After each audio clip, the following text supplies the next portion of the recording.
We are officially live because of what you just said. You talked about additions, and Reid is the new addition. Wow! Speaking of new addition, the great pop R&B group of the '80s. A great. That's what I thought he was talking about. Yeah. What you know about New Edition, Reid? Talk to me. Not enough. If you go, it's either you could go on YouTube to watch part 1, but if you got the CBS app, the CBS app has 3 parts of the New Edition story. It tells the story of New Edition. Yes, it shows you everything. Everything. Like, from when there was kids, teenagers to adults, the whole 9. I gotta put it on my watch queue. Yeah, they went on tour for 6 years and made collectively $1.87. Is that how much we're gonna make tonight on this podcast? We got to get some sponsors. $1.87 is a very high amount for what we expect to make. First off, he was supposed to make. Garrett was supposed to make a Cash App / There's a lot of stuff I was supposed to do. Now we can bring it up. Link to where the viewers can chime in and send money for us to start doing cool stuff on top of the cool stuff we already did. Yeah, Val got on to me last show to do that, and I was like, oh, crap, I really hope Val doesn't have an opportunity to bring that up again. And then here we are within 10 seconds of the show. Yeah, because it's all about my money. Yeah, because it's all about the money. It's all about the money train. And that sucker keeps chugging and chugging and chugging it, and I want to fucking get on it. Yeah. Yeah, I know. Did you play it all today, or were you out too much money to make any big plays? No, you didn't send me your list, so I assume you haven't even been playing. Yeah, I had to spend money to get water pipes fixed today. So you couldn't play the ponies. No playing the ponies. Yeah, because of good old Chicago weather in Dallas. That's what happened today. It's quite unfortunate. It is quite unfortunate for you. Reid is an amateur sports gambler. Welcome to the GJ Radio Show, everybody. I am obviously G from GJ Radio. This is Boss Man Val. And special guest, Reid Hendrix from the Old Fashions, formerly the All-Americans. Was that the... We had a lot of team names. No, I know. I want you to go through them all. Go ahead, real quick. I can't even remember them. But the goal was to change our name every year. So every time we would come in, they would think they were playing a new team. And every year they were shocked to see that it was the same exact group of guys. We were the Tube Sox. We were the Tube Sox. I remember you guys as the Tube Sox. Nobody really got that joke. The Tube Sox sound like a team you don't want to play. That's all I'm saying. Nobody got the joke though. What joke? Oh, what joke? I don't know what you're talking about. Anyway, I put out a rundown of what we were going to talk about tonight in an attempt to. Oh yeah, sorry everyone. I will send the links right now to the show. Oh god, and then I got it playing through the freaking computer. Yeah, I guess I always forget the first couple minutes of the show. Reid is usually always just to send out links. So Reid, do you want to tell the audience your relationship to Jimi Hendrix? I got nothing for that one. It's you'd think in 34 years of life that I'd have a script planned out for that one for each time I've heard it. But let me ask you the golden question: have you done Ancestry.com yet? Have you done that? And does anything pop up that just jumps off the paper when you've seen it? Yeah, everywhere. My people spread their seed all over Europe. And then it's gonna be that kind of show tonight, folks. I've got a dog that is the reason I brought it up, Garrett. I see you got a friend in the back there. I have a dog that we did the genealogy review on, where you send it. How much did that cost? It could have cost me $1 and it wouldn't have been worth it, but we sent it off and it came back 10% this, 10% that, 10% that. It sounded, more like 100% bullshit to me. But that's kind of how my family is. I'm a bit of a mutt. But nothing that stands out is I have no musical talent. So, I don't think there's any sort of correlation between me and the famous one. Because but maybe after tonight, that too. Maybe after tonight, though, I might be as famous as Jimi Hendrix after this podcast. After tonight, I think so. I think there's potential for it.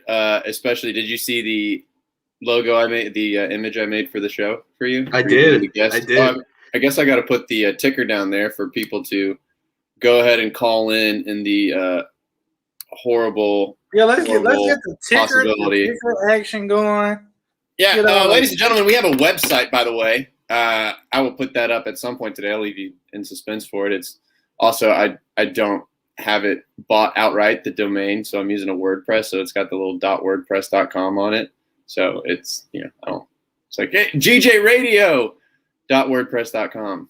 Like loses its theme. That's where we're at right now. Reid, the operation is obvious, or the mission is obviously to get you famous in some regard. I think that'll be extremely easy to do. I mean, you've got the personality, the looks, the charisma. The rundown though. Apparently, the NBA is having an All-Star game is one thing that I found out when I was I was putting together the things to talk about, and all of a sudden I was like, oh, I guess they're having that because I remember LeBron saying that they weren't going to do that. Wow. So are they playing NBA 2K at their house and live streaming it, or are they having an actual game? No, they're doing an actual game. Adam Silver.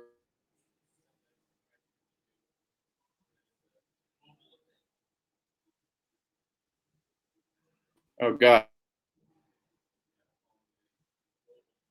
Okay, your camera has frozen. I think if we was playing Mortal Kombat in the 1990s, that's the back B button that just happened to you. The Contra code. Yeah. I think Sub-Zero is getting the best of you right now. Are you asking your dog for advice over there? What's down there? Sorry, it's the internet connection. All right, you back now. Yeah. Before. So Adam Silver has voted yes on the NBA All-Star game. Yeah, I guess so. I guess he's changed his mind. I totally jumped way ahead into sports talk. Reid, I didn't even get to ask you. This is the first time I've seen you in a long time. I'm so excited to talk sports and just talk about all right, let's get Reid famous. I haven't even had a chance to catch up, man. How are things during the snowpocalypse? We got power, obviously. Have you had power this whole time? Yeah. I've got a 2.5-year-old though, so you kind of have to reinvent yourself and reinvent ways to, when she's home to keep things interesting. So funny, today we went outside and built a snowman. I told somebody else earlier today, hey, I wanted to go out and build a snowman. It's not like, I wanted to go out and build a snowman, but anyway, we went out and built a snowman. So have you ever built a snowman in your life? Either you two? Yeah. As an adult? I mean, probably as a young. Kids. Not within the last 5 years. I used to jump off apartment roofs to snow in Chicago. Oh man, that's let me tell you, snow was. That sounds hard, but I'm going to tell you, building a snowman is even harder. This is the first time I've ever gone out and done it as an adult, and it turns out it's a lot more work involved than when you're a kid. So we went out there and I started doing, and it got about, 3/4 of the way up, meaning about, maybe about 1.5 feet high, and then kind of had to give up. But we're hunkered down. We've got the gas on our fireplace, so that I keeps thought us you were warm. I thought you were gonna go along. I thought you were gonna say it was a lot. And I ended up having a lot of fun. It's a very enjoyable experience as an adult. No, it was awful. It's it's the whole thing's terrible. Well, you guys want to hear a quick funny story? So that's the whole point of this thing. What are you talking? That's the whole point of the podcast. So yesterday was kind of a weird day. We're at the house and we see, several people kind of congregating in front of my neighbor's house. So we kind of poked our head out the window to see what was going on. Really couldn't tell from what they were doing what was happening, but then we finally figured out they were trying to turn the water off. So I was like, all right, it's happened a couple times in the neighborhood we've seen before. So my wife and I are sitting there, and we're like, because we didn't know as of the last week whether our neighbor had passed away or not. And that's kind of the wrinkle in the story. So, because a moving truck had come and moved a bunch of stuff out of the house. So I'm sitting there. I'm like, okay, they're in front of Steve's house. I won't say his last name just in case, he might not be. But I was like, hey, this Reid is a good Hendrix's neighbor, Steve. All right. So won't say the last name.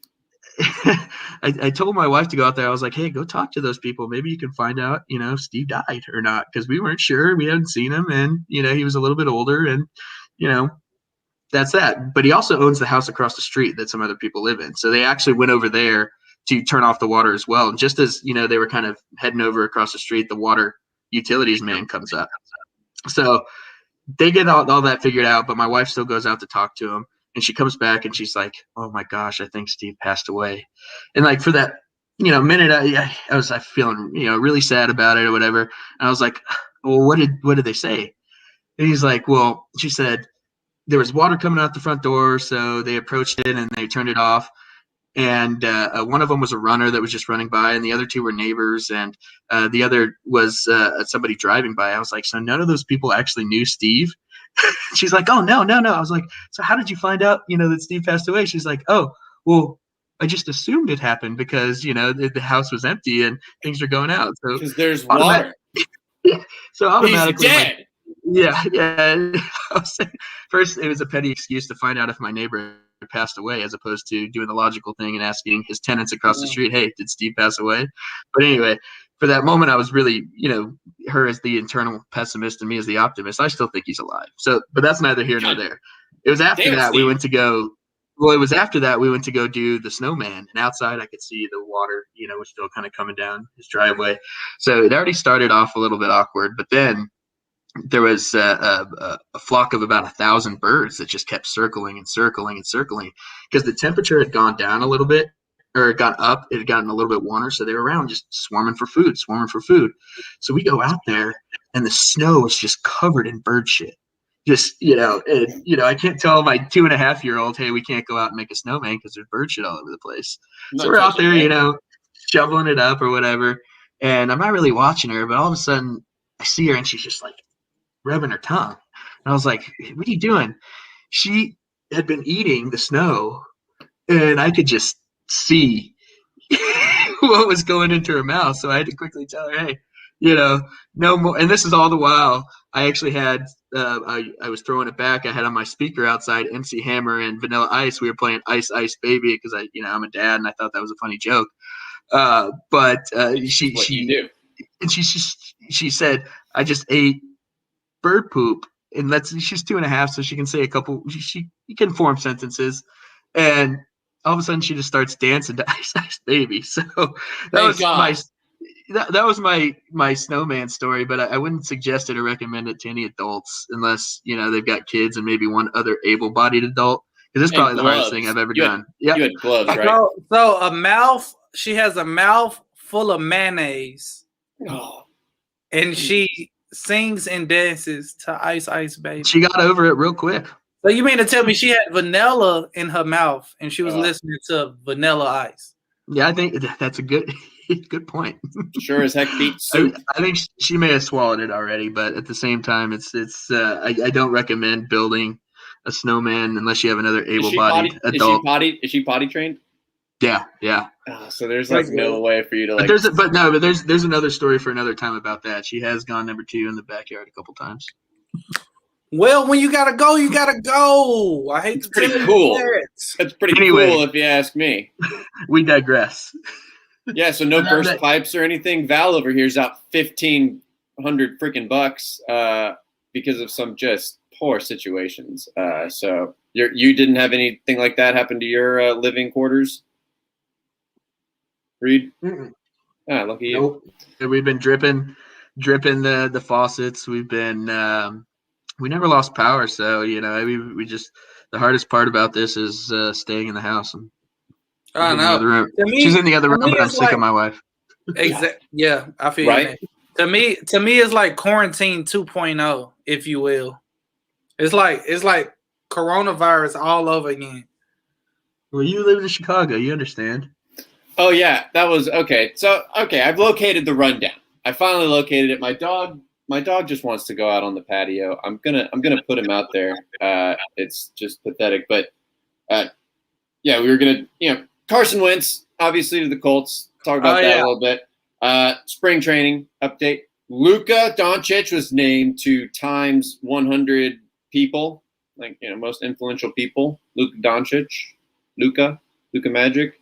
Yeah. And then we talked about the snow. Snow was on there. Talked about snow chaos, so we can cross that out. It took about 10 minutes. Good job. And then stock market stuff. I know my buddy Chris wanted to hear us talk about some stock market stuff, especially with are you aware of the Reid? Have you been following along with the whole GameStop thing? I haven't been under a rock. Yeah. God, that's what I love. Hey, you'd be surprised, okay? You'd be surprised. You would think that a guy who is readit.com would understand. You pay for that, right? I don't. Somebody else owns it. You pay for that privilege. Okay, I'm gonna let my dog out like on this patio real quick and just put that right there to make it look like we're in a commercial break, but like we're not in a commercial break. So it's like I just need to. I should have turned the music on. Really, it's like the dog can freaking wait. Actually, while I figure this out. Yeah, back to this whole Carson Wentz jazz. Thoughts? He is going to a team with a loaded defense and a pretty decent offense and a great offensive line. This is a great situation for Carson Wentz. If he so happens to screw this up and let's say get injured like the typical Carson Wentz that he is. He's already a ginger. It's going to ruin everything. He's going to ruin everything. But he's already a ginger. Yeah, if he can stay healthy, I think the Colts have a good season, bro. I think they win their division or come in second place. I think it's hard because Garrett already stole my thunder. The only thing that holds me back or that holds Carson Wentz back is the color of his hair. How many Super Bowl winners have won with red hair? I mean, that's a trivia. There may have been some, but the thing about leaving Philadelphia is the only people who want to live in Philadelphia were born in Philadelphia and raised in Philadelphia. So I don't, give the man too much grief for wanting to get out of there. But at the same time, you go to Indianapolis, which is, a better city, a better, less critical, if you will, sports town. There's nothing he has to do other than drive that bus, They went there last year and did what they did, but that was with a 39-year-old quarterback with 17 kids. So, what does a man have left to do when he's got 17 kids? I'm at the end of my wits, and I've only got one. Yeah, you got a baseball season to play, so it's like imagine having an entire football franchise on your back with that many kids. He's not Mormon, is he? No, he's a devout Christian. So that's what he's called to do. Good for him. Make a bunch of kids. But must be hung like a ship rope. Sorry. Yeah, no, I mean, literally. So, like, episode 1, I said that the Bears were I was very fearful that the Bears were going to make a move for Carson Wentz. But how do you feel about us not getting Carson Wentz? Who's us? Cowboys? Sub-Zero has pressed back, square, triangle, rotate left, rotate right for the frozen Spirit Blaster.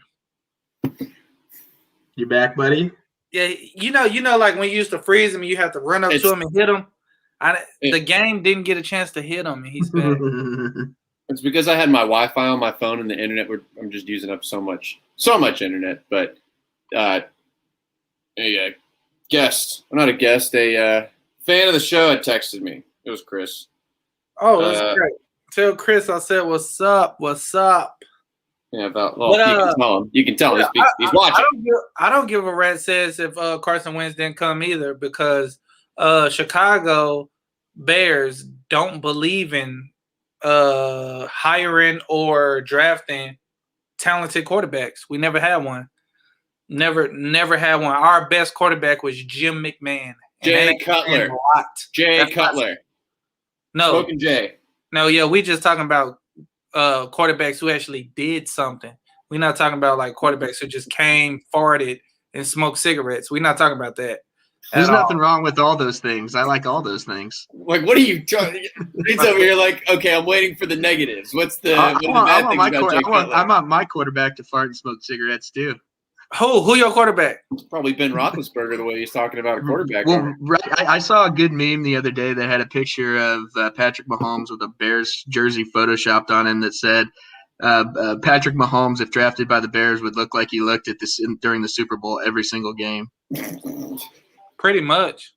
Just like throwing sideways. And I lived in Chicago too for 6 years, from 97 to 02. I feel the struggle. That was when Cade McNown and Greg Olson were getting Cade McNown, the A-Train, Anthony Davis. Jim Miller was the quarterback. David Terrell was drafted. They had a guy named Marcus Robinson at receiver. Curtis Conway. Curtis Anus. Yeah. The 4th overall pick done in 3 seasons. God, what in the heck was going on? They just like gave away first-round picks. The whole 90s for the Bears was just literally just like, let's take a really good Big Ten running back. They don't know how to draft. They need a new front office. Just owners. How do you miss? They've had the same gosh darn family owning it since they started the thing. How do you not draft Deshaun Watson or Patrick Mahomes? How do you miss both of them? We always do this. We need to go back to Carson Wentz because every time we talk about the Bears, it always just comes back to how in the world are we losing Mitchell Trubisky? And literally, like Deshaun Watson, Patrick Mahomes. It's just you look around and there's so many other better Christian players. McCaffrey, Alvin Kamara, Marshawn Lattimore, they all was in that draft. Mitchell Trubisky. Traded up to get Mitchell Trubisky. And now the Bears don't even have a quarterback. Well, where's he going? Mitchell Trubisky. Lord knows. I read an article today on ESPN saying that this will probably be the biggest quarterback shakeup since 1999 when 16 of the 30 teams switched quarterbacks. Can you name one of those quarterbacks? I know that was like Jim Harbaugh went from the San Diego Chargers to the who was it? Colts. Yeah, was that it? It was San Diego Chargers to the Colts, and then someone else had gone from somewhere to the Chargers, and like just 16 team shakeup.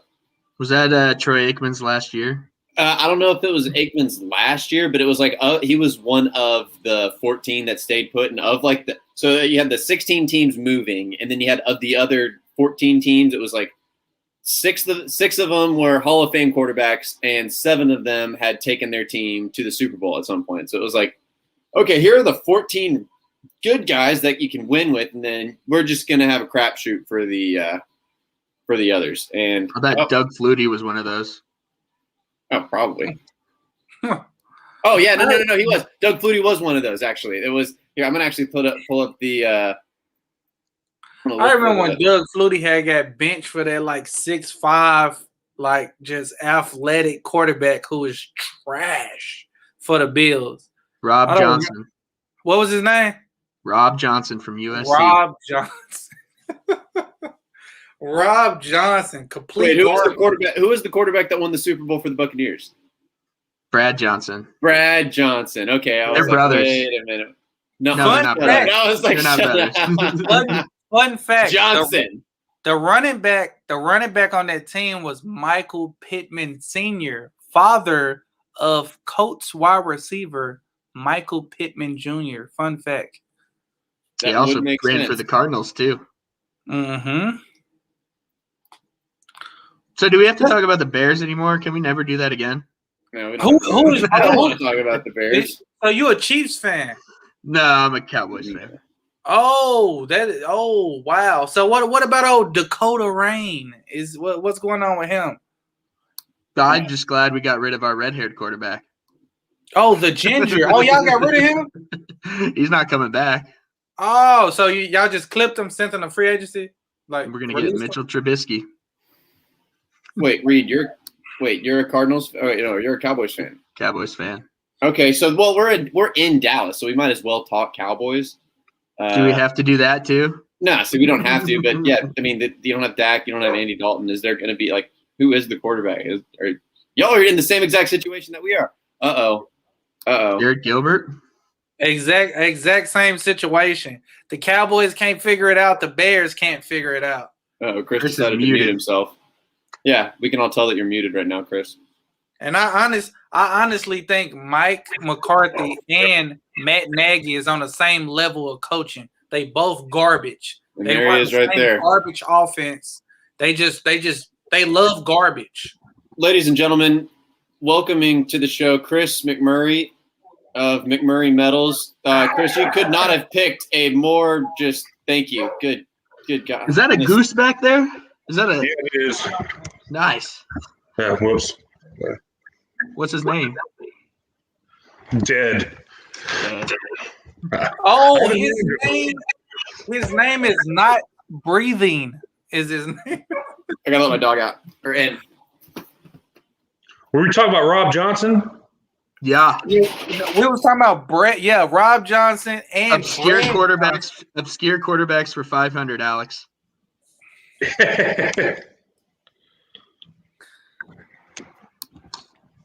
We was talking about Doug Flutie coming back to the NFL playing for the Bears in '86 and getting clipped again. That's what we're talking about. I could probably talk late 90s, early 2000s football for hours. Yeah, I mean that's ultimately what this show is about. It's about we have a general rundown of what we're going to talk about, but then we get into a sweet spot. It's like we could go in one direction and start talking about late 90s, early 2000s. Like I could talk about early 2000s football all day, like Deuce McAllister and Brian Westbrook. Oh, Fred Taylor. Now we're talking. See, if we could have a show, we have a Sean show. Taylor. All right, Going to safeties now. we have a show that is 50% just nostalgic sports, and then the other 50% is just mock tournaments and mock drafts of random stuff that has nothing to do with sports. Unless it's backyard sports. So, Chris, is the Cowboys interested in Mitchell Trubisky? Is that No. That's real. Why No, not, Chris? Why not? I'm not. Because I remember specifically on draft night, I came over to your place when the Bears had that pick. I was in your garage. Remember this? And you said, Yeah. I really like this pick. I think you're really going to like this guy. He's got great accuracy. I said he was most ready for the NFL. I was wrong. I know. I mean, you can admit it, but God. At least y'all didn't take Deshaun Kaiser. Well, okay, look. I am a worse scout than you because I did – well, look, I don't think Deshaun Kaiser got his chance, all right? Deshaun Kaiser never got a chance to shine. I think we just lost a viewer because of that statement. Didn't he go 0-15 with the Browns? Look, that's probably why we lost the viewer. You can't slide your way through this one, Garrett. No, but the sweet spot is fantasy drafting and mock drafts and talking about backyard sports because we Chris and I got onto a thing earlier today, about the old Pablo Sanchez and old backyard baseball. Reid, did you ever play backyard baseball on the computer? That was more of a Ken Griffey Jr. baseball. Oh. No, and not Slugfest. Not the No. That was garbage. I'm talking not all that jazz. Yeah, I'm talking the one where N64. you could go in. No, Super Nintendo. Oh, Super Nintendo. I got to keep in mind that I'm 34 years old, gentlemen. I was about to say, Yeah, no, I he get was that. born in the 80s. The oldest game I played was Frank Thomas Big Hurt Baseball. It was right before King You Griffey mean Jr. the guy from the Nugenics commercials? Yeah. The low T guy? Yeah, he does not have low T. I remember playing the Tasmanian Devil game on Sega Genesis. Yes. Where you was in this like little bucket on the railroad. You had to keep ducking. Oh shit! I totally remember that game. I fucking love that game. Google that game, Garrett. You're our research and development, please. Yeah, no. Type in Tasmanian Devil in a wooden barrel racing. See what you get. Yes, it's going to be that exact thing. I can include the word Sega. I did put Sega. Genesis. Yeah. But no, Ken Griffey Jr. was the best. I always used to go back and alter the names because they didn't have the rights to the MLB players' names, so you had all fake names. But they were all the real player. Like it was the real player for that year. So if you go back, and I pulled it out of my garage the other day and turned it on, I had like changed all the names to the actual players for that year, like literally manually back when I was a young kid. And talk about the best 90s baseball rosters you'll ever see. Guys like Bobby Bonilla, guys like Jade Buhner, guys like Craig Biggio and Jeff Bagwell. The Atlanta Braves, you can name all their players. There was Maddox, Glavine, Smoltz, Avery, Jeff Blauser, Chipper Jones. I was gonna say, where's Chipper?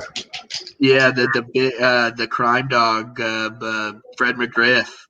And to look back at all those names, it's just like, man, that was such a good era. It was probably the best baseball game ever made. Too. So this is this is the one that I had. No, this is the one that I had though. I know what you're saying.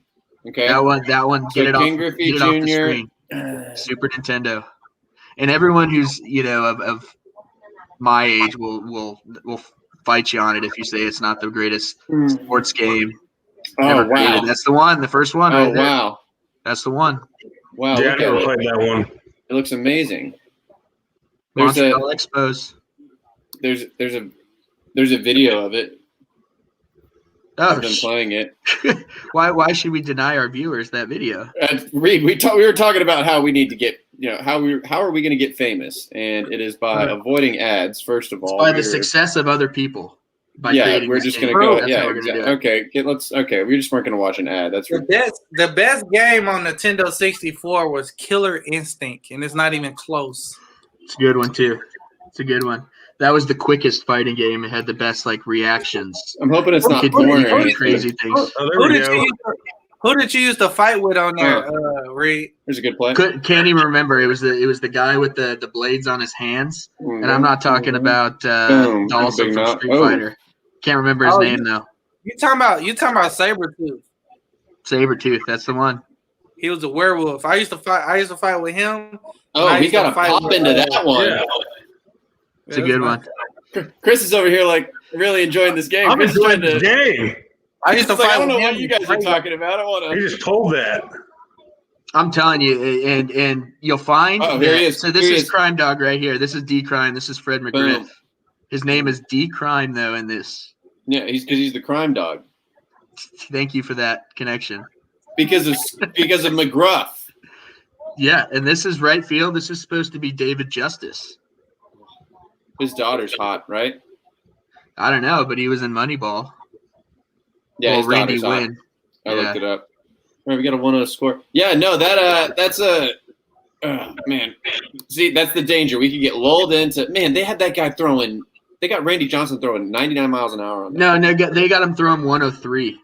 Oh, that was. I guess that was his two-seam that he had throwing 99. Just they were playing the Montreal Expos. Y'all heard about that dude from the Padres? How much money did he just make? 300. Yeah, that was on the rundown. Jr. More than. Yeah. What is it? 15 years, 340 or something? 14 years, $340 million American. Jesus, bro. Good for him. What would you do? What would you do with 300? Yeah, what would you do with $340 million? Now, granted, okay, he only gets $1 million next year, so he only gets $34 million over the next 4 years. Only, and then he gets the other $306 million over 10 years. I'm gonna do like Ron Leaf did. So he's got to slum it for 4 years. I'm gonna spend a week in Vegas to celebrate before I think about what I'm gonna do. I'm gonna just spend a week in Vegas just to celebrate. That's what I'm gonna do. Just to really What's our think audience about it. look like? What can I say and not say what I do with $340 million?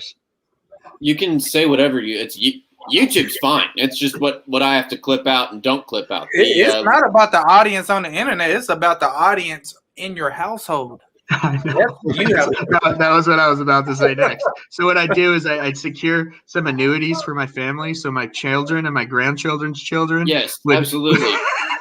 Great answer. Great. Start over then. Start over. You're 22 years old and you're a Major League Baseball player, and you don't know, just wherever you were at 22, you now have $340 million over 14 years. What do you do? I would never put my pants on unless I was playing on the baseball field. That's a real When you're thing. that rich, you don't have to. I think my brother probably agrees at the 100,000%. Chris, what do you say? I feel like you'd be in that camp as well, the no pants camp. Oh, I'm definitely not wearing pants. I'm probably invested in marijuana. Yeah. Yeah. You're saying when I was 22? Yeah. That's what I'd be doing. Yeah.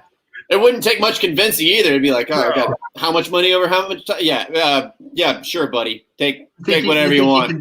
Think you could smoke $340 million worth of weed? I could give it a shot. Yeah. And I will help you. And I will be Yeah, I'd invite my friends. I'd share. We've had buddies get drafted before and get signing bonuses, but In the Army? No.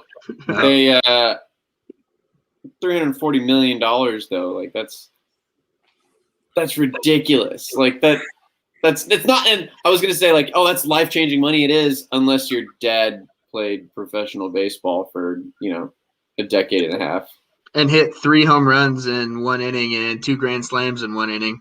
Yeah, it's pretty cool, right? I think he's the only guy to ever do that. His dad. It's pretty freaking cool. That said, though, it's usually when you give a player that much money, like I'm an Angels fan, and when they signed Albert Pujols, which surprisingly you would think back, this is actually the last year of his deal. When you sign somebody like that, you essentially give over a percentage of equity of the team ownership. So in Pujols' contract, he has a percentage of the team once he retires, and he becomes a brand ambassador, a team ambassador, whether he's in the front office or whatever capacity or role he serves in. He's a part of ownership and has, I think, 1 or 2% ownership stake in the company. So he has a decision, or in the organization. So he's got decision-making ability, and that's typically when you invest that much into somebody. But if you got 2 guys on that Padres team, Machado and Tatis Jr., which one's making 300 and the other's making 340. And I think I saw you got Hosmer making 180, and then their second baseman, this Korean guy that they brought in, who's making 28. That's nearly $800 million among their infield. And I think the stat that I saw is there better not be a effing error in that infield throughout the entire season for that amount of money. But when you got 2 guys like that you're paying that amount of money, I don't know what they've done in terms of making it work. But obviously, the general manager of the Padres, which is the former assistant general manager to John Daniels, AJ Preller, is got a checkbook, and he's a financial genius. They were both Ivy Leaguers together, and he's got it figured out financially. So they put some things in there that are not what the public is seeing, but it's still a significant amount of money. It's like, hey, we'll give you half the team when you're done. All right, you just basically they're going to get a percentage of the team. So when all the suits meet in the conference room, that's after their playing career, they'll be there too. That's how you lock somebody in and make the money worth it. They can't get traded then. So they can't trade him. Right? Oh yeah, there's a no trade clause. I think he has a no trade clause. Who would take on that money?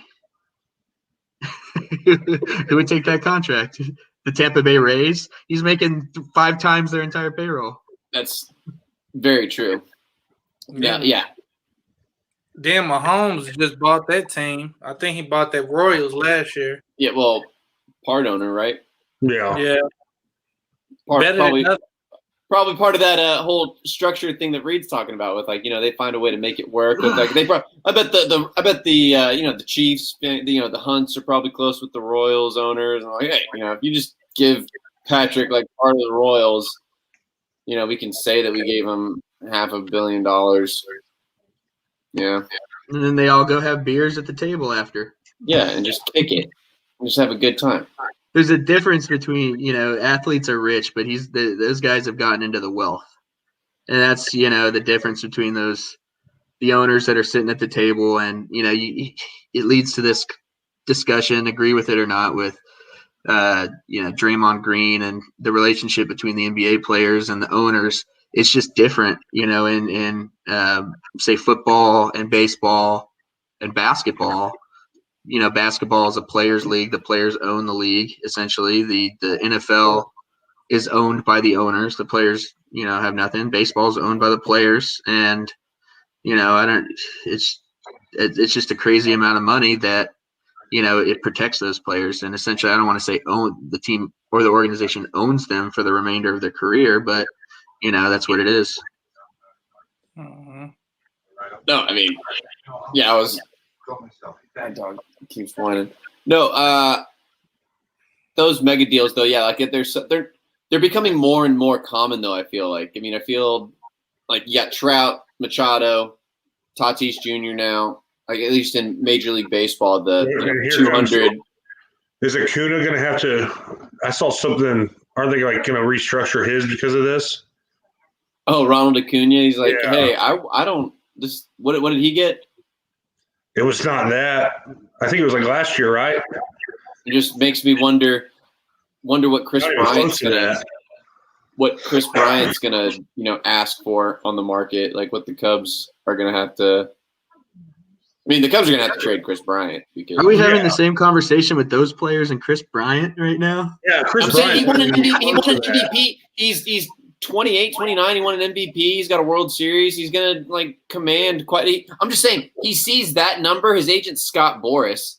He wants to be traded. Who are the other players? I think Acuna and maybe Bellinger. Who else could get that kind of money or close to it? That's about it. And then you got Rendon too, who got a massive deal. Or maybe Soto or coming up. He's going to be coming up, but I think of baseball and that money in terms of the way I draft in fantasy baseball. And those guys that we just talked about, those big dollars are going rounds 1 and 2. Chris Bryant, you're not going to see going until the 5th, 6th, 7th, maybe even sometimes in the 10th, depending on how deep your league is. He's okay. Well, Javi. I know you love the Cubs. I'm saying okay. Well, replace Bryant with Javi Baez. That money too. Replace Bryant with Javi Baez then. Still a different conversation. He'll get paid. He's going to get paid more than Bryant's going to get paid. No, absolutely. But I'm saying the market value on these guys is like 14. It's over $20 million a year. It's well over $25 million a year. A-Rod's 25.2 over 10 is now just, it's whatever now. Change. Yeah, compared to you got Manny making 300 over 10. Well, you guys don't need those players. You got Jake Arrieta back. Hey, Plano, Texas' own Jake Arrieta. All right, don't you forget it. Pitch the single great, just Josh and I talk about it every single time. Val, are you a Cubs fan or a Sox fan? And do you butt heads with Garrett ever? No, I'm a Sox fan. So South Side, North Side. You ever get into it? Yeah, growing up how I grew up, we definitely wasn't like, ooh, baseball, It's just like, hey, this team has Sammy Sosa and this team doesn't. That's basically what it came down to. It wasn't like no tough hood versus hood, block versus block. It wasn't that. It was like, hey, Sammy Sosa is crushing it. Let's support this guy. He got a fucking T on his jersey. And then it's like, oh shit, he's Dominican? Yeah, whole time I thought he was black. Whole time. Growing up, I thought he was black. What would you think he was now? I think hey, Chris, you got to it before I did. I think he's related to Chris at this point. I think he's about related to what he used to be as much as I'm related to Jimi Hendrix. I think he's related to Miracle Whip at this point. Obviously, I'm pulling it up. It's like Yeah, we have to now. obviously. Oh my God. Yeah. Chris. Sammy. Makes me sad, dude. That's fantastic, though. Holy shit. Hey, Val, remember what I said about the Jerry curls? look at that I like Jerry curl. I Yeah, like going look at there. that there. I even said that earlier. Hey, Now we're talking about go to that picture. Oh my God, look at that Jerry curl. That's Soul Glow. Let your soul. That's Soul Glow. Glow. Hey, that's that Jerry curl where you sit. Hey, I don't want to digress. Val, though, have you seen? Huh? Yeah. but You leave some on Zoom the couch out. when you sit on it. Yeah, leave your name on the couch. Hey, go down to that picture where he got a pink hat.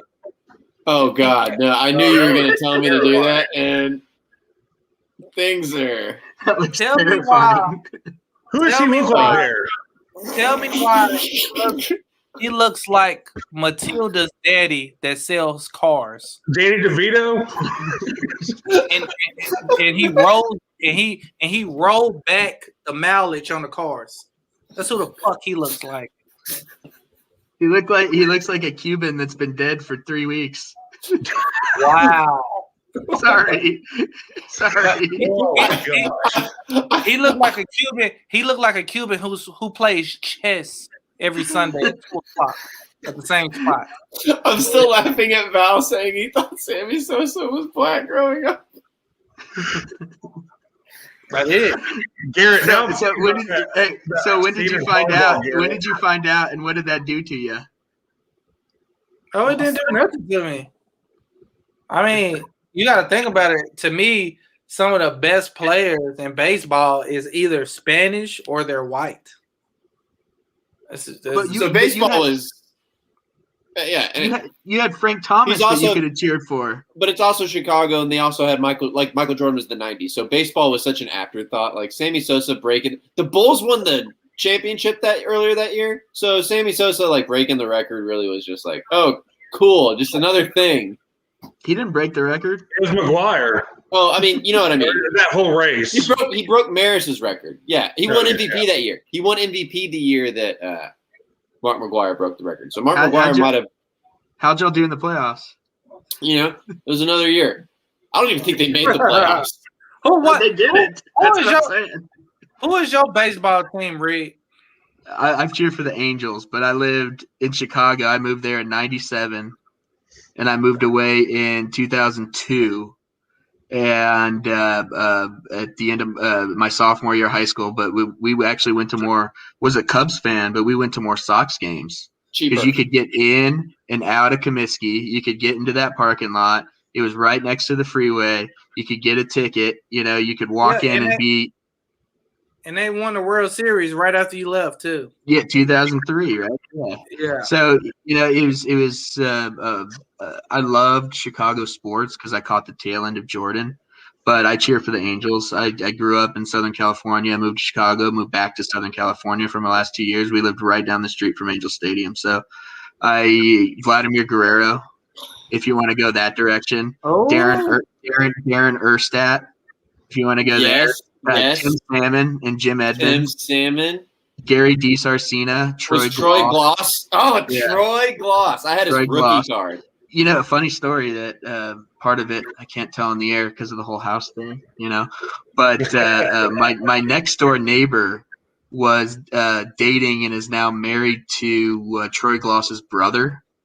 So, and this was out in Arizona during college. So, and this guy walked up and he looked exactly like him. So we went out to the bar one time and he showed up for 2 minutes and I was like a kid in a candy store because this was when he ended up in the Toronto Blue Jays. I mean, he was a juice guy. Yeah. No way around it. But he won the World Series for the Angels and he'll forever be a hero to me. But he had to get off the juice after all that stuff happened and went to the Blue Jays and couldn't hit his weight. So, wherever he is, he always has a place in my heart. That's good. You're a true fan. Okay, so Garrett what about Anderson? Garrett Anderson, there's your black player right there. Who's one of my favorites. Sean Figgins. Sean Figgins. There you go. It's only to me it's two black players that reign supreme. Well, Tim Anderson now. All of them. That's Ken Griffey and Hank Aaron. That's it. R.I.P. Yeah. Died right after he got that vaccine. Can't argue that.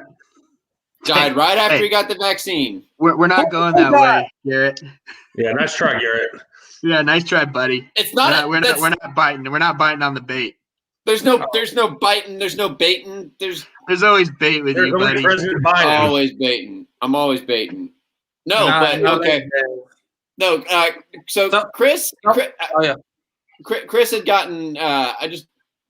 Chris, earlier today, you reached out to me when I had posted the show notes about what we were going to be discussing. We've done a fairly okay job of staying on topic, but Chris wanted to, he was really excited about talking about the markets. And I'm new to it. I've been getting into it the last couple months. It's fun, man. It's dangerous. But Chris loves the gamble. You love the thrill, though, don't you? I have a problem.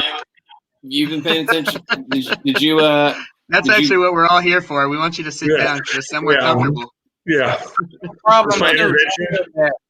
Well, good. That's you love the thrill of watching. That's one thing to watch a sporting event. Because you can bet on that too.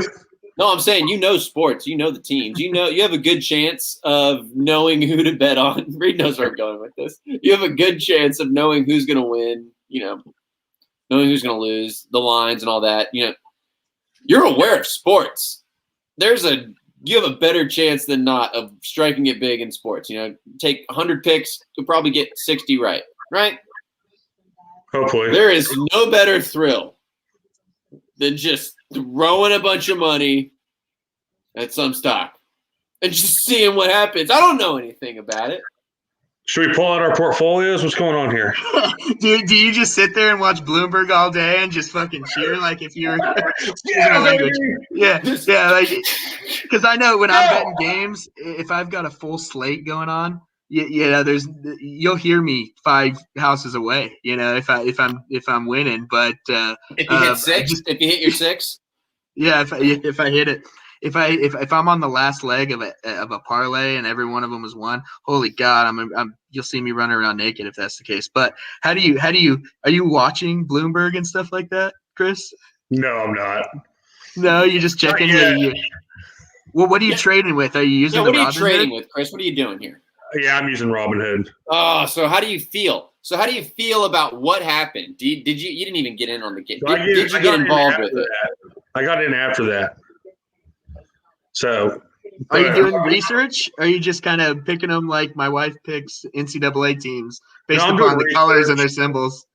I'm doing the research. And who has the best mascot name? There's some guys on Twitter I follow, and I kind of defer to them in some things. Mm-hmm. Yes. Has it been? Yes. Have you yielded yet? Some good yields, some good returns. Yes. Are you willing to share them? Are you willing to share them? I don't know. Yeah, do it, Chris. You can tell them what you told me. How things have been going over the last 10 months. That's different. Well, I mean, it's the same thing, but that's my stockbroker. We don't know. We didn't even get into that. This is like my side gig. I'm doing all right. I haven't put that much in. What, y'all want some ones I've invested in or what? The listeners at home. Chris, we're trying to educate people on what they need to be investing in, and you apparently know what to be investing in. Torchlight Energy. Reid's going to go ahead. Well, here's what I'm going to do. Before you keep going, Chris, I don't want to cut you off, but I'm going to write these down, and I'm going to come back as a guest host in the next couple of months, and I'm going to have your numbers.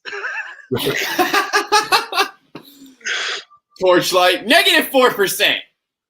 It just dipped again, but I bought out I sold. Don't backtrack, Chris. Don't backtrack. Reid comes back. We come back in a couple of weeks, and Reid's kids can't go to college. Yeah. Hey, Chris, I got a bone to pick with you. Lion Group. Okay, so I'm gonna get the good ones then. Tell me what Lion Group does. Do they have is it like the Tiger King where they have a bunch of lions, or is it something else? No, it's something that's starting to be involved with crypto currency. It's a sage company. Okay, Lions Group. Next. Just give us 3. You can't give us your whole portfolio. Yeah, we don't need the whole portfolio. But while we're on this, so Reid, I wanted to talk about it. So Val's an avid sports gambler. He likes to pay attention to the games. Makes quite a few picks a day. We're trying to create some sort of website situation where. Yeah, I didn't think anything today, but I'm playing tomorrow. My whole thing is go against the Brooklyn Nets until they show you otherwise. That's where I'm at with it right now because they can't get it together, and I don't think they want to get it together. I don't think they over right playoffs. Oh. The way that I ride it. Go ahead. Oh, yeah, and go against the Mavericks too, because they ain't showing nobody shit. I've been going against them. Yeah, you've been winning too. I have. So who do y'all follow on Insta? So I follow Bleacher Report. I do a lot of. I go based on streaks. So you look at the team's performance against the spread over the last 20 games, and the hot one right now is the Jazz. Yesterday they beat the Lakers -4 yesterday, but for any and I'm not saying my account wouldn't reflect that this might be good advice right now, but I've been running on streaks lately with the past 20 games, and it's been hitting a few, but the Jazz have been hot. I don't touch the Nets just because. Jazz are 21 right now in their last 21 games. Yeah. And they're 14-2, or now 15-2 against the spread over the last 17. So it's that's kind of the way that I run it. But I always look at certain slates at the beginning of the day, and you might see an occasional South Carolina Upstate North Central University versus Lehigh, Santana, Oklahoma Western University. If I like the numbers, but what do you guys follow? Like a bunch of different things. I mean, I got Bleacher Report, and I also got a guy on YouTube. I go watch his live show, follow his picks. It's Mitch Wilson with Pick Dogs on YouTube. I watched that, and he's pretty good. He gives you what you're looking for. It's real quick. He just posts one video. Hey guys, this is Mitch. Boom, and he tell you, hey, take this team -4. Boom, video over. So, Reid, do you do FanDuel? No, I'm Bovada. I'm overseas. You're doing Bovada? Still. I'm trying to do that, and they wouldn't accept my. They wouldn't accept me either. They wouldn't accept me either. So I'm having to go through my brother. I don't know why. I've had an account with Bovada for years, so all this new legislation over the past 2 years has sort of changed the user experience. But from somebody trying to get into it, I have no insight as to how that or what's going on with them. But I've always bet with them, and it's always been, a good experience, good enough to where I'm not interested in moving over to FanDuel or, I even looked at the Barstool thing that they got going on because I don't think they have it here in Texas. But I'm just curious to see what it looks like, and because I look at all these like the Bleacher Report bets and all those things, and I'm looking at the odds that they're getting are the compared to what's on Bovada. I'm like, what the hell? No, I like Bovada. That's what I've been trying. Yeah, so it's. I mean, I'm tempted to look at some of the other sites, but I've just been doing it for so long. So like when you win, you got to transfer your money to Bitcoin and all that jazz, right? Basically, yeah. Okay. So maybe I got to figure that out. I'm tired of I'm going sure you could probably Google it because I guarantee a lot of people are having the same problem. When I tried to do it, I think it'd be easier if you already had a Bitcoin account. That's what it seemed like. Yep. Yeah. So do you I got do. a I do. account, Chris? I don't. Yes. Yeah. I don't have one either, and I think that like limited me from getting one. Yeah. 'Cause I tried Bovada too. I tried Bovada twice with 2 different cards. I did the same thing. I had my buddy try his card. I Venmo'd him, and it wouldn't work with his either. Mm-hmm. But Couldn't tell you, but I'll tell you. Yeah, then these bookies ain't shit. These bookies nowadays ain't shit. Okay, yeah. So here we go. So we've got multiple situations here. So I just want to bring everyone up to speed, right? So we've got Reid and Chris.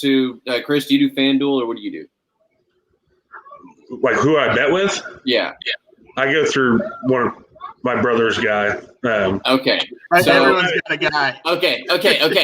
And then I don't know Val if you has, get mad at me telling the internet that. No. That's fine. Like I get it. All right, you got a guy, and then Val has What's his his address? bookies. Val has, and it's all in a different. We're all in different scenarios, right? But That's what why Reid was saying, I don't. So y'all like follow a guy like on Bleacher Report or someone to get like. When I'm betting, I just go look at the last 5 games and then kind of just go with my gut or do a little research. I don't really follow anybody to get like advice. Is Just that on real? Instagram. That's your Instagram. I'm saying it's nothing, Chris. There's nothing wrong with that. You've been betting before you knew any one of us, probably. So I'm saying there's nothing wrong with that method. It's just that's your method. It doesn't hurt to get other input though. I mean, I've done it before. You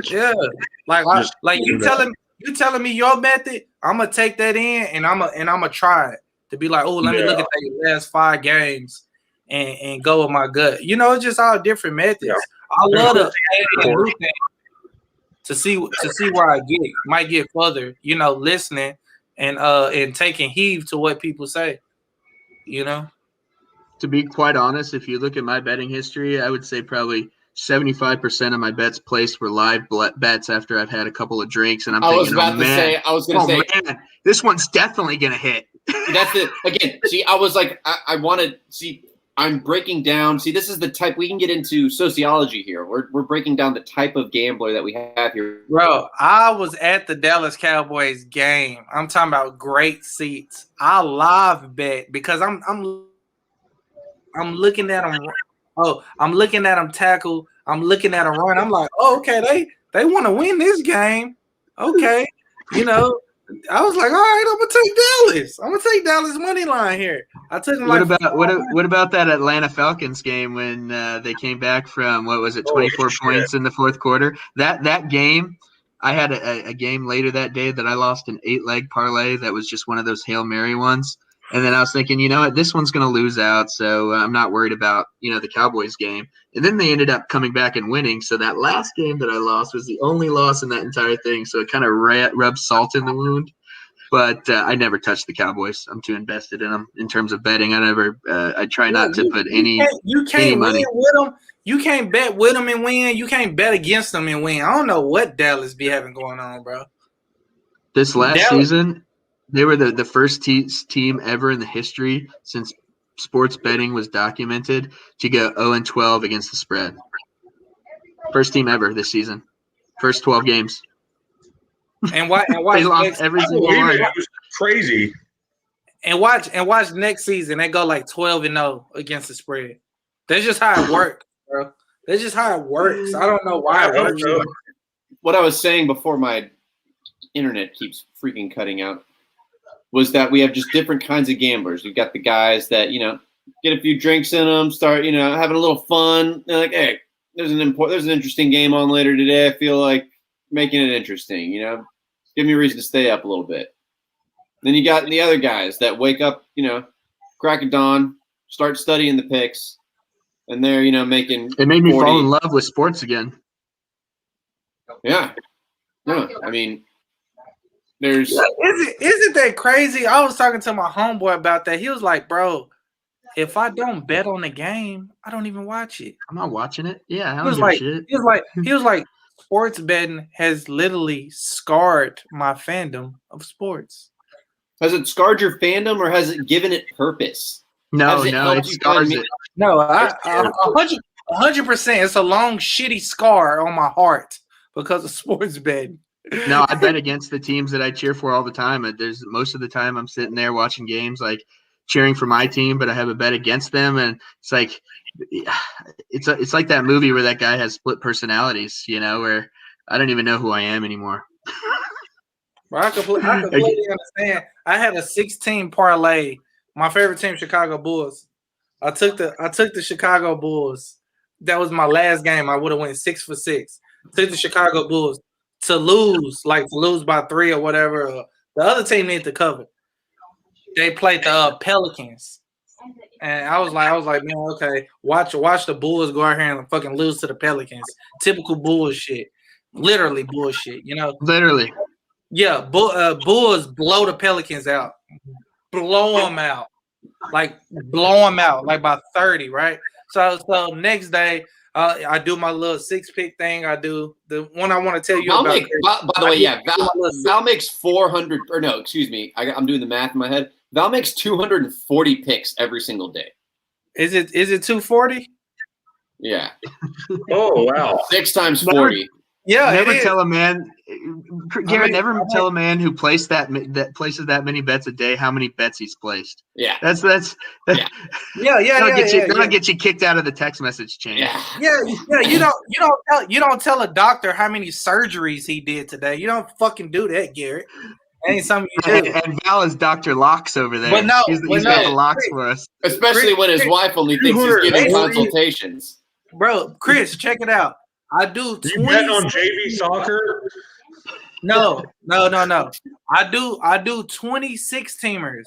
So my first might be Mavericks. That's 1. And then I do 2.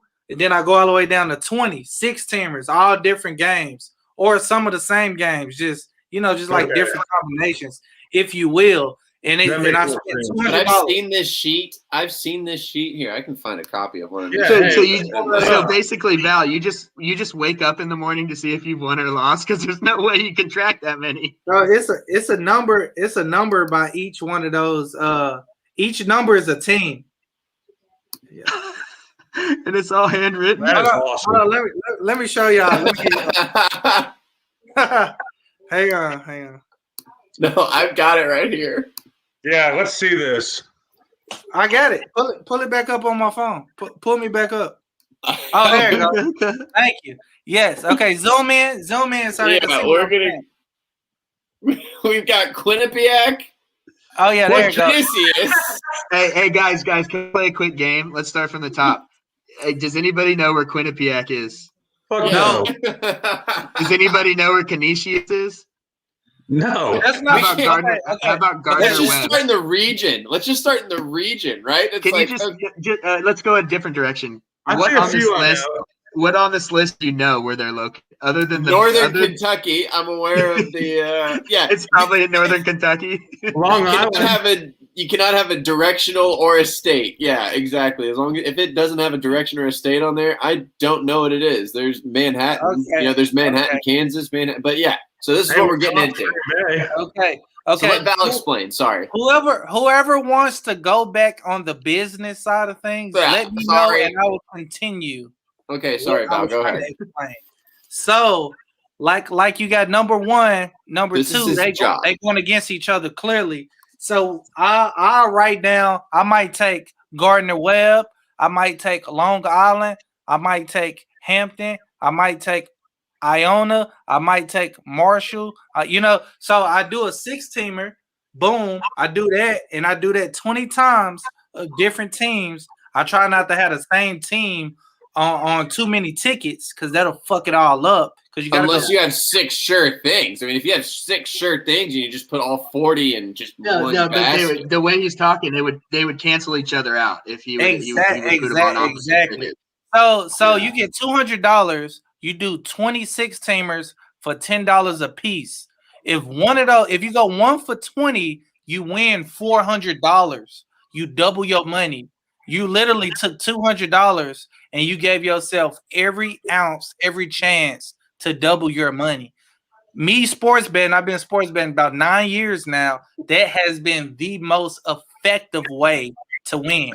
And the reason I say 6-teamer is because a 6-teamer 9 times out of 10 doubles your money every time you do it, guaranteed.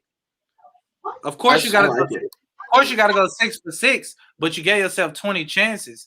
Me, I do 40 6-teamers, so I'm giving myself 40 chances. So I invest $400, and I might go 3 for 40. That's $1,200. So I triple my 400. Yeah, it sounds stupid. Yeah, it sounds like a genius. Takes a lot of fun. Chris is like, no, it sounds like you're a freaking genius. No, but Chris, that's the gem in this conversation I'm having.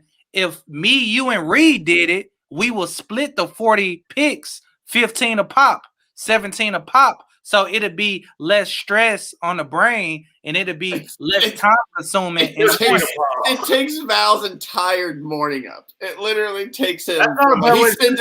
He sent this to me every morning, and he's like, "Bro, please help." And I'm like, "Dude, I got to shower. I got like work to do. I can't look into these games and like dig into this stuff." Do you ever throw singles down? Like, for example, say you've got a 5-teamer, 4 have hit, and the last game is the last game of the night, and it's still going on. And say you put $100 down on that 5-teamer. Do you ever go live and say, okay, I've got 1 left, and double down and bet on the other team as a single bet? So in case you lose, you ever double down on that, or at least monitor these live, because it's got to be hard. Oh, bro, I don't have a bookie at the moment, but like, bro, which is another story. Yeah, so if I'm losing, oh, I don't want to talk about that. Check me out. He has a new phone number. He got a new phone number. If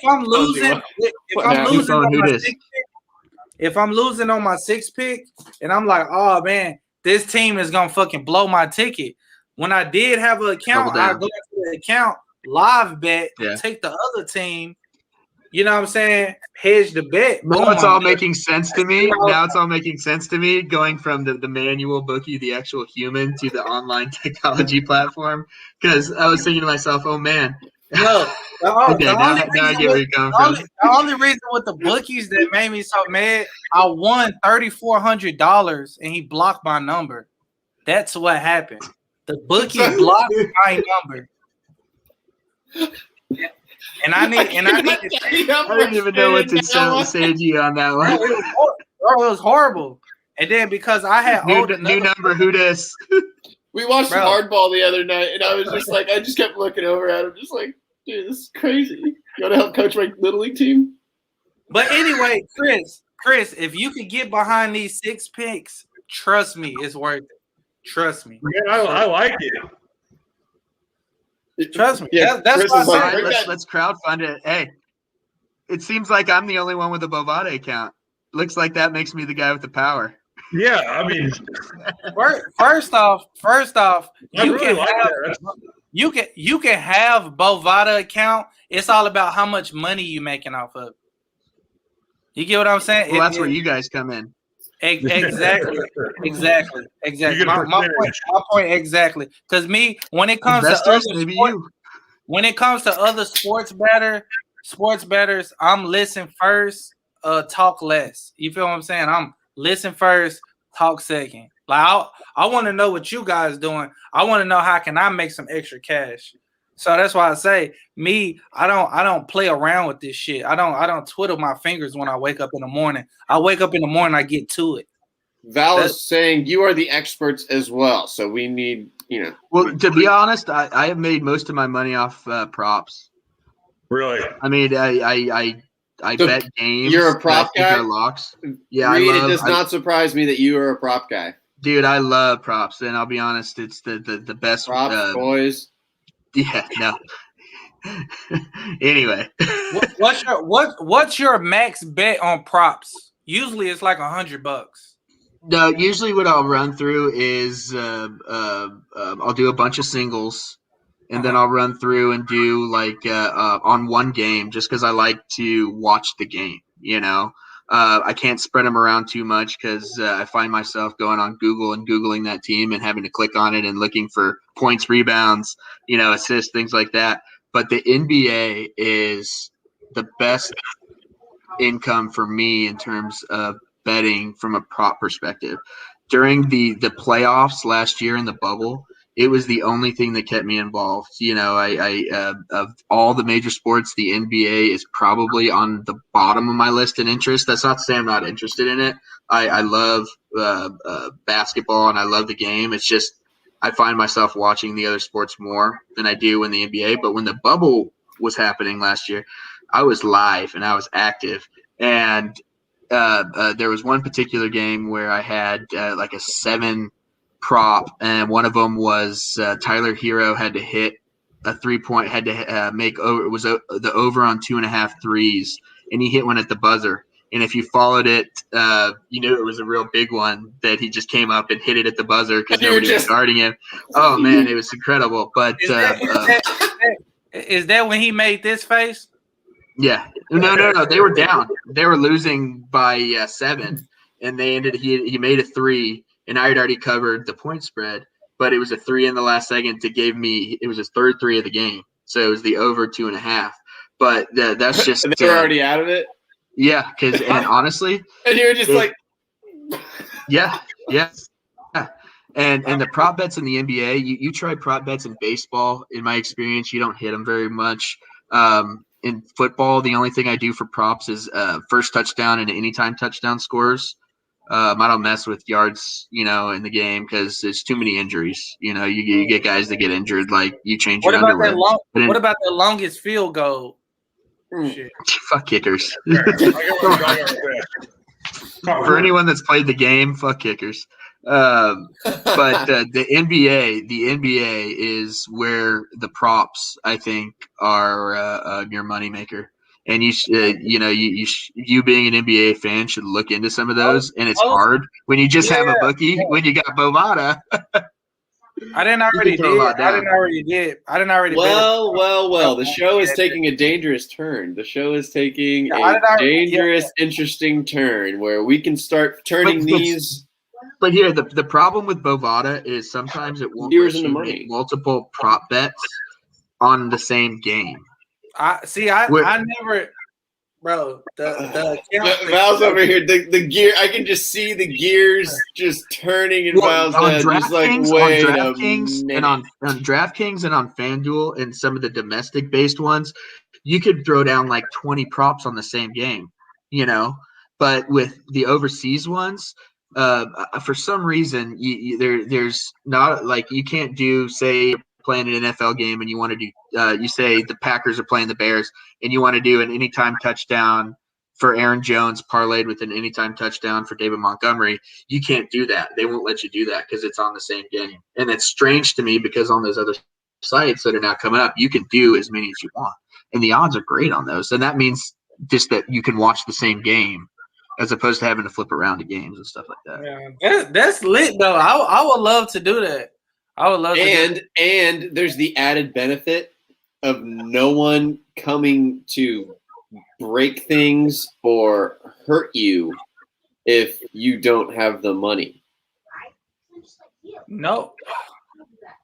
Okay, let's make this clear. No one is coming to hurt me. No one is Moose and Rocco coming to break your legs. I got tired of people texting my phone looking for money when I got fucked out of money. Like I don't win 3,400. That's how we started the show. And get fucked out of 3,400, and guy like, hey man, you gonna pay me? I'm like, bro, I literally just got fucked out of $3,400. This guy just turned his phone off. I can't get fucked over twice. Like you can't win 3,400, not get paid, and then come out your pocket 3,400. It's like, goddamn, that's a $6,800 loss. God, it sounds even worse when you put it like that. Yeah, that's all. Yeah, it was a tough decision. A tough decision had to be made. Simple as that. It was fucking tough. When did that happen? Was it recent? Yeah, it was recent. I won 3,400 about a month ago. Oh shit. Yeah, and I called customer service and all this, and the customer service guy with some. I ain't gonna. Wait. There's a bookie that has a customer service line. They all got customer service lines, bro. They're all laundromats. What are you talking? Have you been to a dry cleaner? Okay, this is not Clown Val Day. This is not what the fuck that is. This is not. Whoa! This ain't clown. This is real. This is like talking how it really is. This is it's not a fucking laundromat. It's fucking rich guys with fucking bookie accounts. Rich people. I don't know what the fuck laundromat you talking about here. It's like money. You see how I get out quiet and stuff. This is what I'm trying to avoid. Is rich people with a lot of money that have bookie accounts. No laundromat. Laundromat was the picture you posted earlier. Two different things.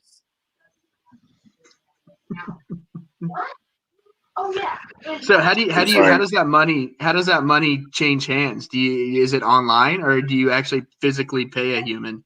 The laundromat or the bookie account? Either.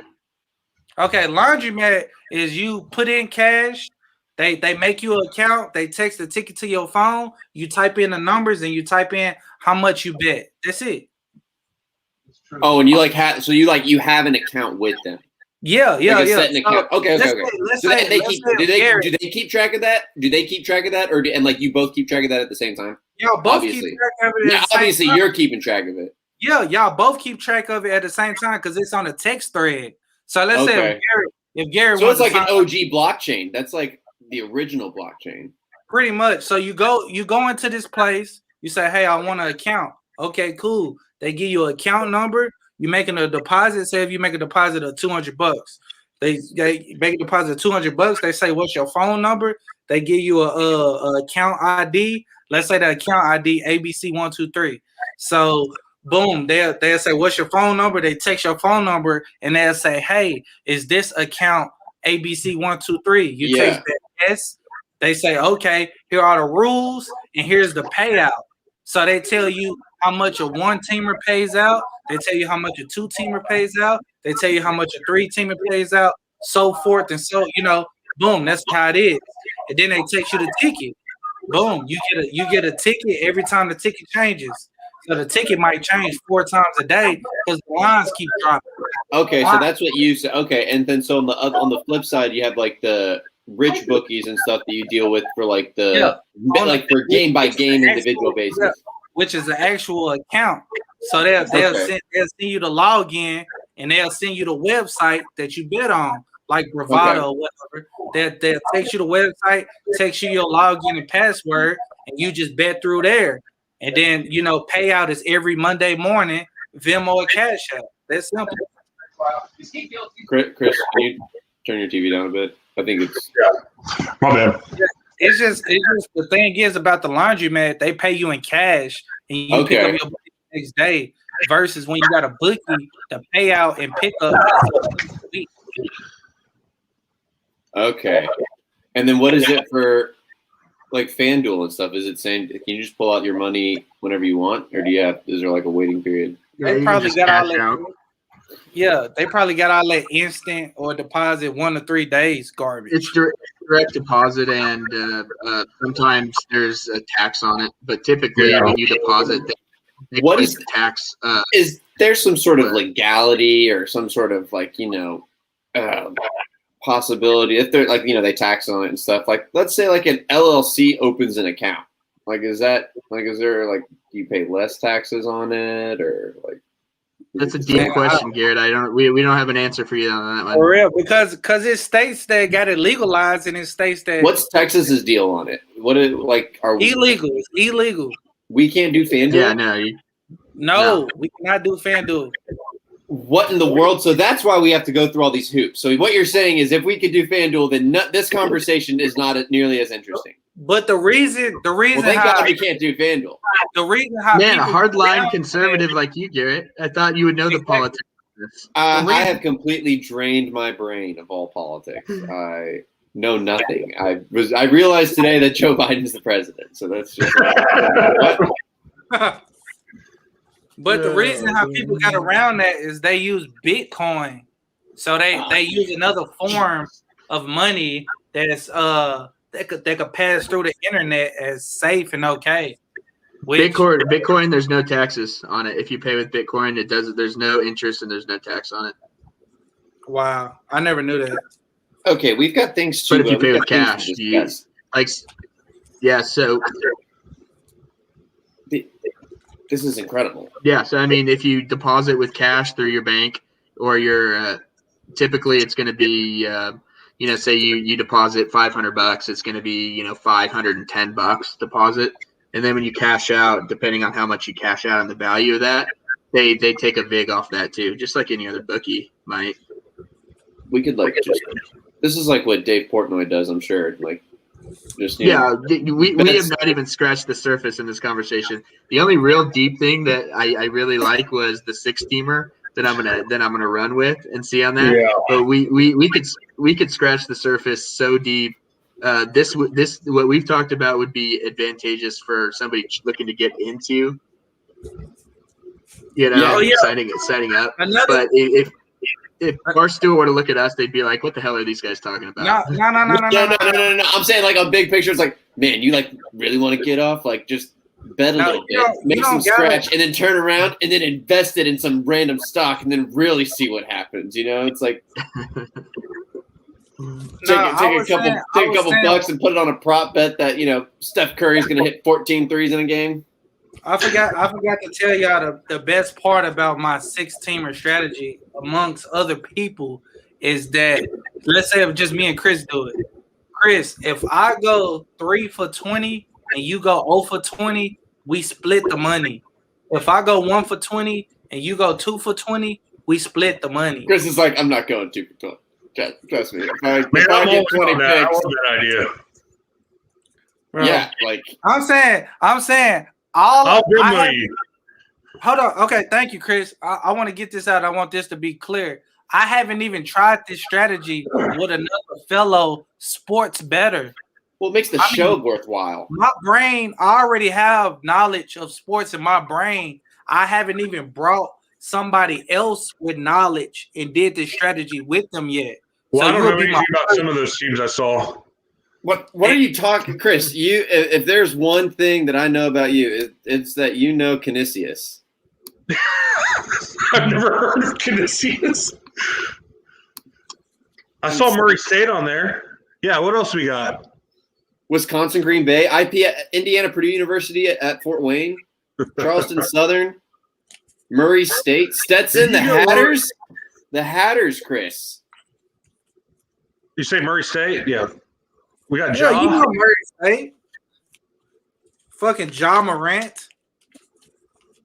You got ECU, St. Bonaventure. Those are 2 tournament teams there. Here we go. Bro, here's the real teams down here. Tulane. You know UCL. Yeah, no, I know more than the New York Rangers. Come on now. Central Connecticut. We go hockey. We're good. Oh, there we go. Yeah, Chris, there's hockey right there. This is the day that we said we had. Is this the Stars game day? No, this is the one where I thought it was the Stars game where Josh took the over on 6 versus the Hurricanes and ended up winning, and we were like, "What in the world?" I know what I need to send. To make y'all understand. Oh my god! What else is on your Garrett? What else is on your itinerary? I didn't even know there was notes. No, I had so it was socks. I had it pulled up, and then we always get. I get lost. It's not it's me. I get lost in the sauce because I'm just so. The moderator gets everything. Lost. Yeah. Luka Doncic was named to the Time top 100 most influential people. Well, I think when you started the intro, you said he was named to the top 100 most influential people, which is pretty impressive. Just people, not influential. Yeah, no, I mean he's not even. He's just one of the top 100 people in the world. I've never heard of her. His mom's hot, so yeah, she is. Yeah, she is. Does people still have a publication about him? People Magazine does, but it was Time Magazine. Oh, Time. Sorry. And Time never goes away. No. And Boban wrote a little piece about it. So adorable. They have just the best bromance. A little piece. I don't think he could write that much a long piece. I can't see Boban being much of a rider. Well, it's just a matter of it's the language barrier. So it's Yeah, like Luka. that's true. Luka's so good at the basketball. He play hard. Me love it. It's good. You think he writes? You think he writes it on it with a feather dipped in ink on a scroll? When my people He fought does, I need a Luka's, picture of it. when my people fought Luka's people in 1400, we were crushed. Are But they now he's enemies? good. Probably. Are they Dude, it's all cultural Eastern enemies? Bloc. It's all Eastern Bloc. You know, at some point they're all just none of them trust each other. Well, I'm glad that they trust one another. And here it's you can't rely. I don't know how Boban. So, speaks, so what does but- this mean? That why is he? Who else is on this list? Let's do a little quick comparison Yeah, I'm right here. curious. Yeah, Who's so number one? let's see. Like, what's the Chris? Yeah, is who's like, number we one? have it Dua broken Lipa is down. number one. We have it broken down by. I don't even know who Dua Lipa is. Who is that?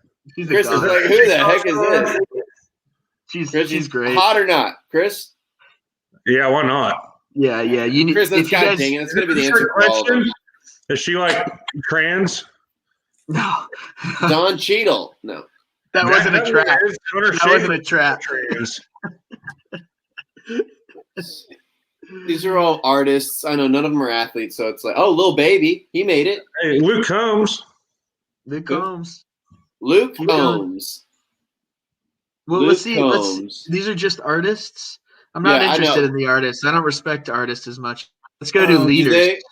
where are athletes? Like, see, I saw Luca on that one. Where I seen leaders- John David Washington. Yeah, is he an athlete? Be full list. He is John Denzel David Washington's Booty. oldest son. Oh, okay. He's in a bunch of stuff. He's good. Oh, these are all politicians. Boo! All right, leaders. This is leaders. I'm not going to know any of these people. Go to the athletes. Are they advocate? Athletes? I don't know where. I don't. It doesn't have athletes. It has artists, but it doesn't have. What athletes. is he under? I don't know. Here it is. What is he? Phenoms. What is? Phenoms. Oh, he's under. Phenoms. He's an With artist. Davi- okay. Okay, this is Okay. Phenoms. So Okay. here is. This is the number one phenom. So this is the top phenom. Anyway. Are you familiar? Anyway. Reed, are you familiar? Oh, No. here we go. Here's how it No. starts off. You want me to? Here we can Actor. see what she says. Oh, when you're a minority woman with your own show. Oh, God. Wow. Move on. How Sorry, how guys. about we just scroll Sorry, guys. past that shit right now? You don't want to read about me, I know. She has a carefree. Oh, I don't even know Okay, who we our will audience compare is. him to the other athletes. So if you see an athlete on this is the list that has athletes on here. It looks like an athlete over there. Right here? Who's that athlete on the right? McLaughlin. Yeah, it's like, wait a minute. What do we have? We have Yeah. an ad, of course. Oh, of course we hit them. No, she's a politician. She wears that to work. Okay, I got to create a free account real quick. Reed, it's somebody standing right behind you with a mean look on their face. Uh-oh, Reed. It's like, I'm in trouble. Oh boy, are you really creating a new one? But look, There we go. there we go. There she is. All right, let's see. Okay. Would you, Garrett? Anyway, Read her article about her? What does she do? She is a She runs 400 fast, dude. meter She's a hurdler. She looks like she's in good shape. guys, could you jump over one hurdle? Is it a woman's hurdle or a men's hurdle? Is there a difference? I think so. How would you know? I'm almost positive. Oh, I just got an email for creating a time account. Well, let's tell me, could men or women's, could any of you jump over one hurdle? Yeah, I can jump over one. Yeah. hurdle. In the way that they do it, like What not- kind of? like- What is this horse? I can't. No, I can't. All right, well then she's influential to me. Next, All right. So but is she more influential than Luca? Because she's higher on the list than Luca is. probably, No. probably. She probably won a gold medal. Okay, this guy's a skateboarder, but this guy's a skateboarder. But we're skipping over the skateboarder for obvious Why does it reasons. say by another person? Because Did they someone else correct writes it about him. Someone Yeah. else. Tony okay. Tony Hawk wrote it about him, so that's cool. But I don't even care enough about skateboarding. No, to click Najee on Houston something about it. is in a show that I saw recently. He's pretty badass. So he's an actor. Anyway. He's not even a skateboarder. No, he's a skateboarder, dude. Let's see what else we've got. Steve Kornacki. Wow, that's so lame. He's on a phenom. I don't know none of these people. No, I'm not interested in Val. this anymore. Yeah, I think time. Trevor Lawrence. Trevor Lawrence. Okay. Trevor Hey. Lawrence. Okay, let's click. Nobody now. wrote Now anything. we got something. What? Trevor. Nobody wrote anything. Yeah, They were in by who? Sean Gregory. Gregory. Sean Okay. Gregory. God, but look at him. Yeah, he should be on there, right? He's a phenom, Yeah, of course. right? What if he sucks? Chris, what if he sucks? This should have been written by Mac Jones. Yeah, Justin Fields. We just beat the shit out of you. Yeah. Okay, so there's two, and then Koyaharu Katuji, The Demon Slayer. the Demon Slayer. I have reached my limit. It won't even let me read about Koyuharo Tashumi. Whoa. But I'm sure he is Beto one. O'Rourke. Go up. That's not Beto. It's just a Beto part was that- written by Beto or something. Who is he Chris, endorsing? Chris, it was up there for like 4 seconds, and then you see like, wait a minute. Who did, Wait a minute, Garrett. What have you been Googling? Who are you voting for? Well, now We're not taking that. who the hell is that? Hold on. It would be in leaders here. Uh-oh, you're right. Nina Hidalgo. I can't click on it because I'm What did she do? Baby sassy. But yeah, the fuck is that? Probably somebody very rich. Oh, okay. Oh, you said what? I thought you said who. Hey, he clicks back on the mainstream. Everybody like this. yeah. I don't think I'm. Who the fuck is these To people? finish that thought, I don't think I'm interested in any influential people now that I've seen that list, except for maybe Luca. Yeah, I just mean, honestly, if I don't want to be, I don't know any of those people. The only influential people to me is Steve Stevens with VIP Sports. Check him out on YouTube. Hey, His name Chris. is Steve Stevens. no That must have been tough. Tonight, type in Steve Stevens. Steve VIP Stevens. Sports, VIP Sports Episode 1. Trust me. How does he spell Stevens? Correct. P-A-V. No, Stevens is his last correctly. name, like Even Stevens Yeah. with a V. Okay. I was like, that doesn't help Chris at all. Yeah, Steve. Like even Stevens. I don't. That does nothing. Let me make sure. I Let me make love I Steven know how they Stevens. spell it. Shia LaBeouf. Ren Stevens. Ren. Yeah. Tawny. So Beans. God.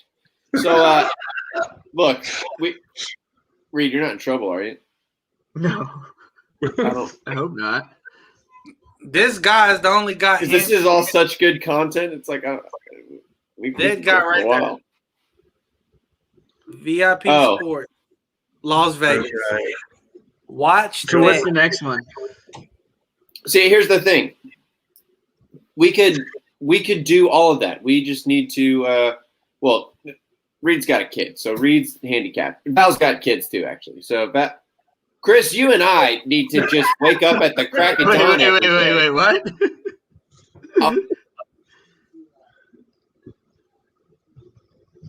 The Garrett Freeze. Yeah, he's. Oh my God! Sub-Zero, leave Wait, Garrett why? alone.